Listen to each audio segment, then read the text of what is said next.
देहरादून में कारगिल दिवस के मौके पर आयोजित कार्यक्रम में सीएम पुष्कर सिंह धामी ने बड़ी घोषणा की है। सीएम पुष्कर सिंह धामी ने बताया कि दूसरे विश्व युद्ध में शहीद हुए जवानों की विधवाओं और वेटनर्स की पेंशन को 8,000 रुपए से बढ़ाकर 10,000 रुपए करने का फैसला लिया गया है। वहीं एनडीए, सीडीएस या इन जैसी परीक्षाओं को पास करने वाले छात्रों को एसएसबी की तैयारी के लिए भी सरकार की ओर से 50,000 रुपए की आर्थिक सहायता दी जाएगी। सीएम पुष्कर सिंह धामी ने बताया कि हल्द्वानी में पूर्व सैनिकों के बच्चों के लिए छात्रावास का निर्माण भी सरकार करवाएगी। सैन्य धाम के लिए भी सरकार की ओर से जरूरी इंतजाम किए जा रहे हैं। 1 सितंबर से उत्तराखंड में सैन्य सम्मान यात्रा भी निकाली जाएगी। सीएम पुष्कर सिंह धामी ने देहरादून में कारगिल दिवस के मौके पर आयोजित कार्यक्रम में ये सारी घोषणाएं की।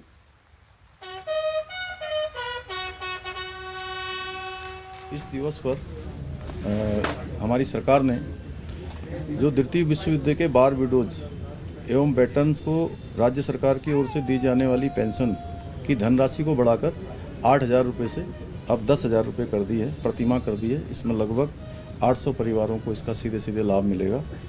और ऐसे ही हमारे राज्य के ऐसे युवक और ऐसी युवतियाँ जो एनडीए और सीडीएस या समकक्ष उसके लिखित की परीक्षा में पास हो जाएंगे, उनको एसएसबी साक्षात्कार की तैयारी हेतु यानी कोचिंग उनके परिवार की आर्थिक स्थिति के आधार पर 50,000 रुपये की वित्तीय सहायता राज्य सरकार की तरफ से दी जाएगी।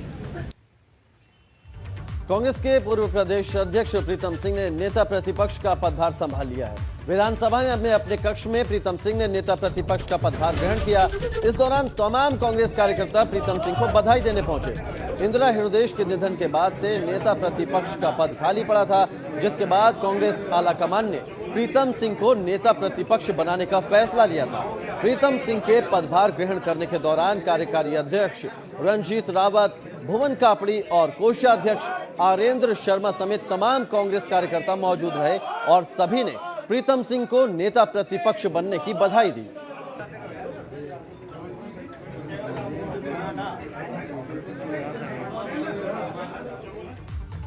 और इसी बीच एक बड़ी खबर आपको बता दें, प्रदेश भर के ऊर्जा कर्मी देहरादून पहुंचे हैं। तेज बारिश में भी ऊर्जा कर्मियों का आंदोलन जारी है। 14 सूत्रीय मांगों को लेकर आंदोलन पर हैं ऊर्जा कर्मी और प्रदेश भर के ऊर्जा कर्मचारी देहरादून पहुंचे। राजधानी देहरादून में प्रदर्शन कर रहे हैं। तेज बारिश में भी ऊर्जा कर्मचारियों का आंदोलन जारी है। 14 सूत्रीय मांगों को लेकर आंदोलन पर हैं ऊर्जा कर्मचारी।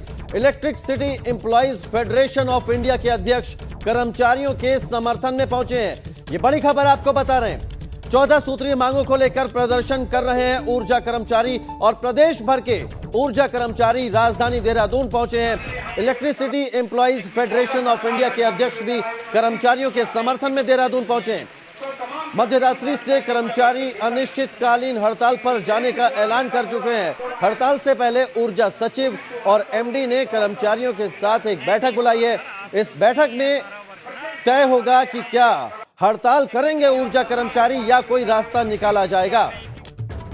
तो प्रदेश भर के ऊर्जा कर्मचारी देहरादून पहुंचे। 14 सूत्रीय मांगों को लेकर प्रदर्शन करने। तेज बारिश में भी ऊर्जा कर्मचारियों का यह आंदोलन जारी है। बड़ी खबर आपको बता रहे हैं, हड़ताल से पहले सचिव और एमडी ने ऊर्जा कर्मचारियों के साथ बैठक बुलाई। रवि केंदुरा हमारे संवाददाता हमारे साथ जुड़ गए ज्यादा जानकारी के साथ। रवि, ऊर्जा कर्मचारी प्रदेश भर के ऊर्जा कर्मचारी देहरादून पहुंचे हैं। फिलहाल क्या कुछ स्थिति है? जो बातचीत होनी है आज ऊर्जा सचिव और एमडी से, वो किस वक्त होगी और क्या बीच का रास्ता निकाला जाएगा? अगर हड़ताल पर गए तो परेशानी प्रदेशवासियों की बढ़ जाएगी।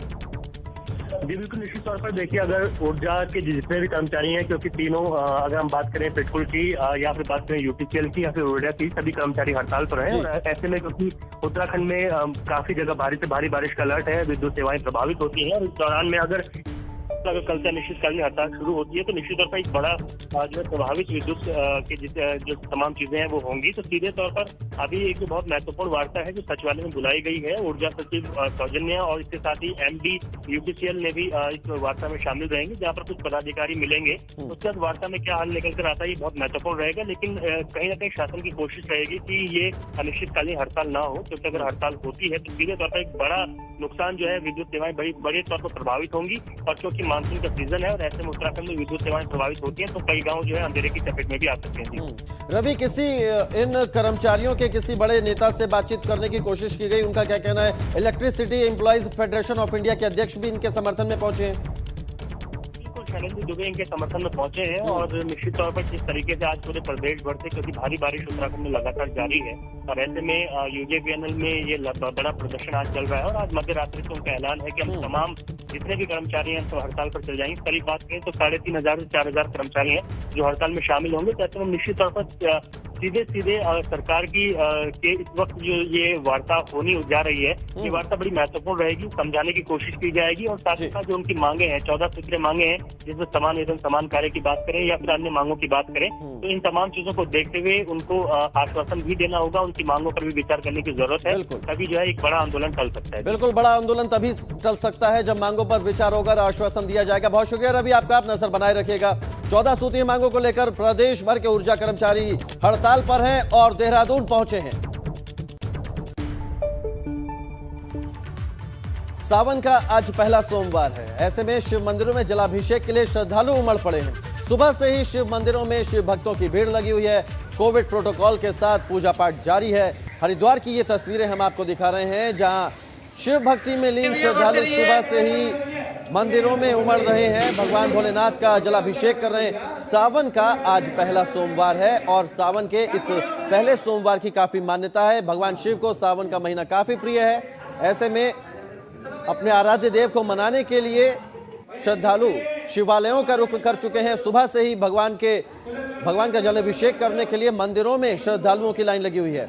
ये तस्वीरें भी हम आपको दिखा रहे हैं, लोग मास्क पहने हुए हैं। हालांकि जलाभिषेक के दौरान सोशल डिस्टेंसिंग का थोड़ा सा पालन नहीं हो पा रहा है, लेकिन श्रद्धा में, आस्था में कोई कमी नहीं है।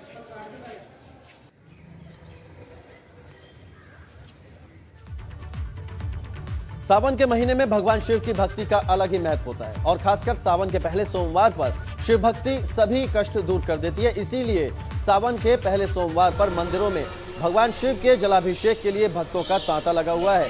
देहरादून की ये तस्वीरें हैं, जहां सुबह से ही तमाम भोले के भक्त भगवान शिव के जलाभिषेक करने के लिए मंदिरों में पहुंच रहे हैं। देखो, ये श्रावण का मास है, भगवान शंकर का मास है, तो इसमें भगवान शंकर का जलाभिषेक का बहुत बड़ा महत्व है और ये सारे दुख रोग कष्ट दूर करते हैं।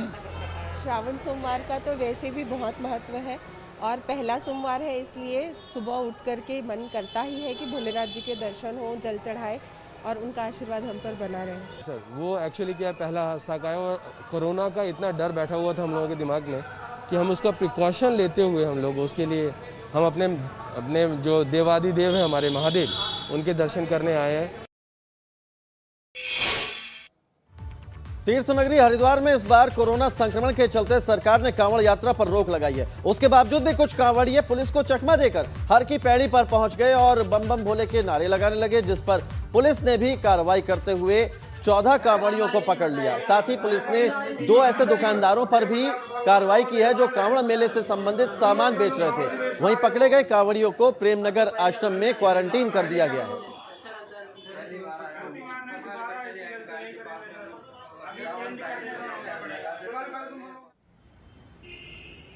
की पैड़ी पे कुछ लोगों के द्वारा नियम तोड़ने का प्रयास किया गया।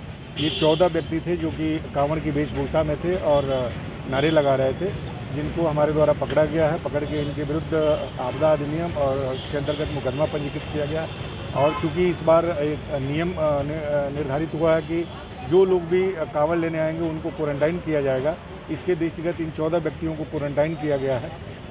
जिलाधिकारी महोदय का ये भी आदेश था कि इस बार जो लोग कांवड़ की सामग्री बेचेंगे उनके विरुद्ध भी कार्रवाई होगी। इसका हमने व्यापक प्रचार प्रसार किया था, लेकिन कुछ लोग इस नियम की अवहेलना कर रहे थे। ऐसे में 2 दुकानदारों को हमने पकड़ा है जिनके विरुद्ध मुकदमा पंजीकृत किया गया है और इनके कांवड़ यात्रा को रद्द तो कर दिया गया, मगर कांवड़ियों की भावनाओं को ध्यान में रखते हुए हरिद्वार से गंगा जल भेजा जा रहा है। नगर निगम और श्री गंगा सभा की मदद से हर की पैड़ी से 3000 गंगा जली भेजी गई। ये गंगा जल दिल्ली और हरियाणा के अलग अलग इलाकों में पहुंचाया जाएगा।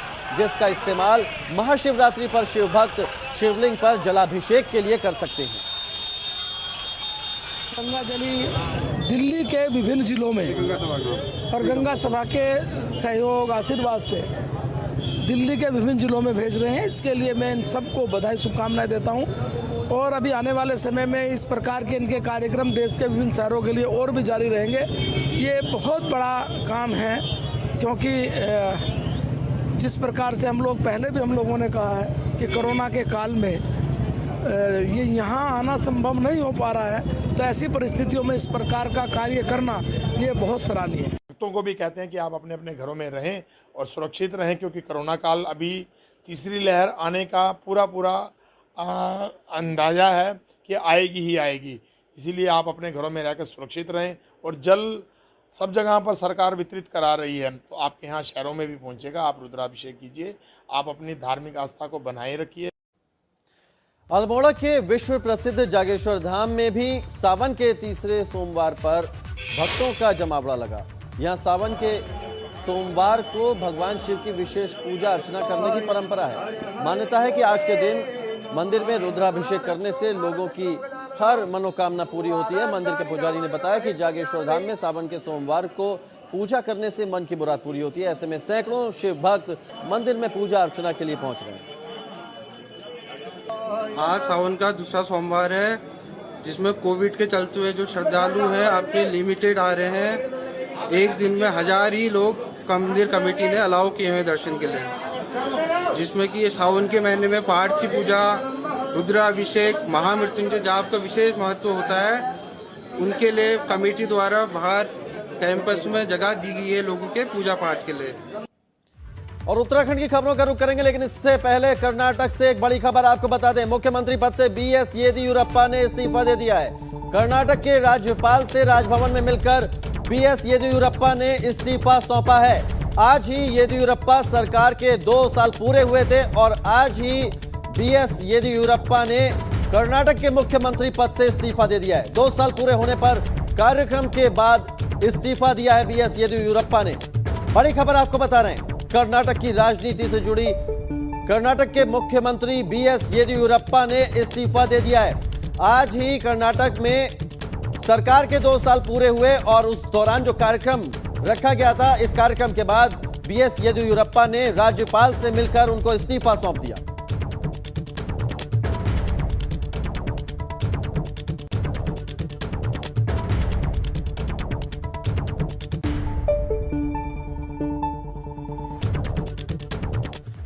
और अब बात कर लेते हैं पहाड़ पर मानसून से पैदा हुई मुसीबत की। उत्तरकाशी में लगातार बारिश से परेशानी जारी है। यहाँ NH 108 और गंगोत्री नेशनल हाईवे रतुड़ी सेरा के पास भूस्खलन होने से सड़क बंद हो गई और पेड़ टूटकर सड़क पर गिर पड़ा। तो लगातार मुश्किलें बढ़ती जा रही हैं। भूस्खलन होने से सड़क बंद हो गई, सड़क पर एक बड़ा पेड़ गिर पड़ा। ये तस्वीरें हम आपको दिखा रहे हैं NH 108 की। गंगोत्री नेशनल हाईवे पर भी रतुड़ी सेरा के पास नेशनल हाईवे बंद हो गया है क्योंकि वहां पर भी मलबा आया है। तो मॉनसून के सीजन में पहाड़ दरक रहे हैं और मलबा सड़कों पर, हाईवे पर आ रहा है, जिससे जो सैलानी हैं, जो स्थानीय लोग हैं, उनकी परेशानी लगातार बनी हुई है।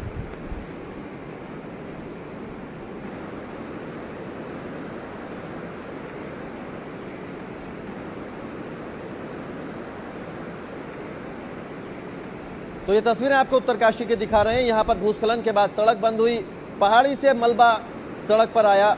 NH 108 पर मलबा गिरा और सड़क ब्लॉक हो गई। हालांकि लोगों को काफ़ी दिक्कतों का सामना करना पड़ रहा है, लेकिन BRO है, SDRF है, तमाम संगठन हैं जो इन लोगों की मदद में जुटे हुए हैं, दिन रात लगे हुए हैं। रास्ता खोलने का काम जारी है। NH विभाग रास्ता खोलने के काम में लगातार लगा हुआ है। सड़क से मलबा हटाने का काम जारी है। लेकिन बावजूद इसके फिलहाल मॉनसून के सीजन में उत्तराखंड में लोगों की मुसीबत कम होने का नाम नहीं ले रही है।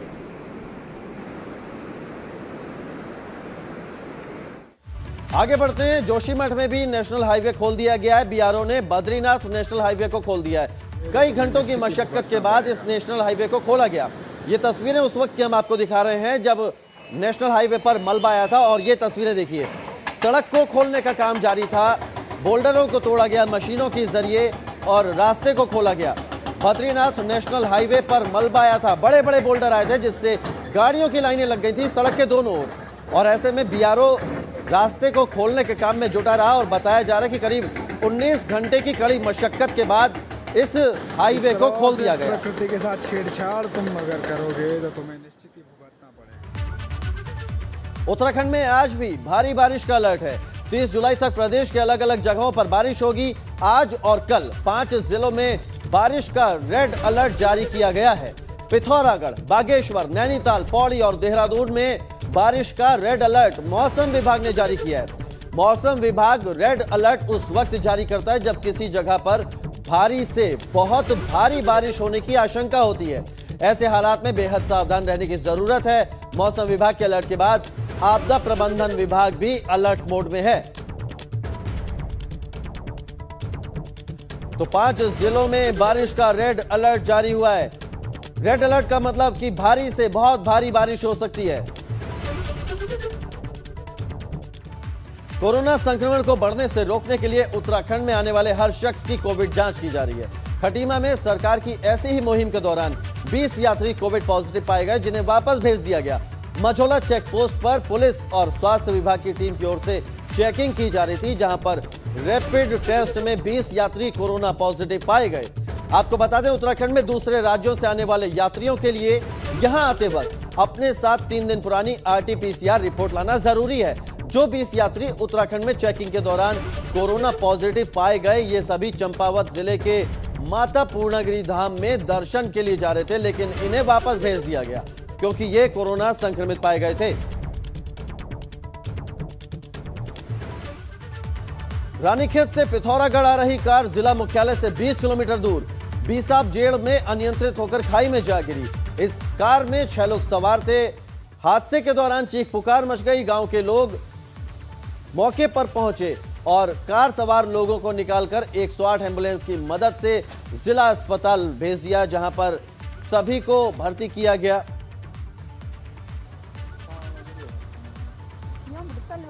उत्तराखंड में बीजेपी चुनावी मोड में है। ऐसे में जिले के प्रभारी मंत्री धन सिंह रावत रुड़की पहुंचे और 3 मंडलों के कार्यकर्ताओं और पदाधिकारियों के साथ बैठक की। वहीं मंत्री धन सिंह रावत ने कहा कि वो 1 हफ्ते के दौरे पर जिले में रहेंगे।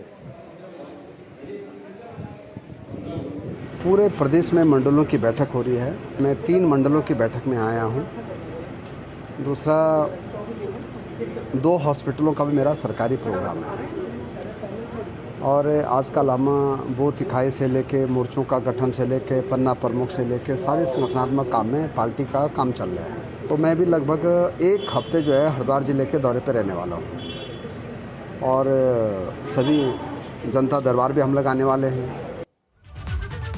रानीखेत के गोविंद सिंह महारा राजकीय अस्पताल में विधायक करण महारा ने डॉक्टरों के लिए विधायक निधि से एक बोलेरो दी है। करण महारा ने कहा कि वो बचपन से देखते थे कि कहीं वीआईपी ड्यूटी में डॉक्टर एम्बुलेंस में बैठकर जाते थे, जो उन्हें अच्छा नहीं लगता था, इसलिए उन्होंने डॉक्टर के लिए ये गाड़ी दी।